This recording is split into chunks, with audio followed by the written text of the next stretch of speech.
Eny amin'n'alana eny tena hitako ny tsara, tena hitako an-daka nandratako ny tantara. Fa mbola tsy io, leloky tsy io, nanofa ny fiainako ianao ka mbola tsy tiky hifafy. Zay rehetra tady amiko dia mbola tena hitanao azy, satria sy ôranantsarako ny hafanisy ireo fazifaz. Ka tsika iaraka an'foana na ho toto sampanana, satria anao anafisikara mbola teny amin'ny lalana. Tany efa mipetipety so volado rotroty, tany bonomsika lorana raika atako potipoty. Amin'izy ty mba milatilaty elazo mila mirotroty, hitane matsaka elaso dia atako fotifoty. Mamitane mahiandra lava manamany eny lalana, amisy fiakarana dia misy kosabanana.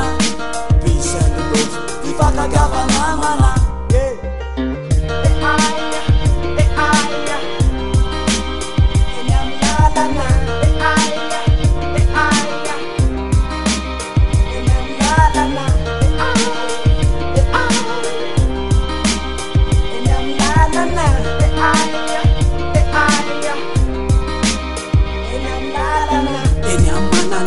Eny am vazovazo, eny am lalana eny.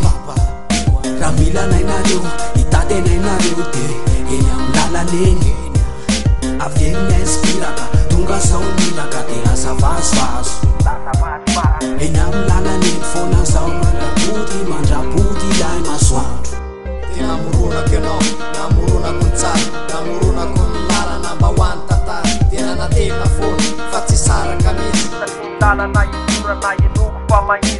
Tsy tazana ny afara fa ny aloha foana ny dia fifaliana.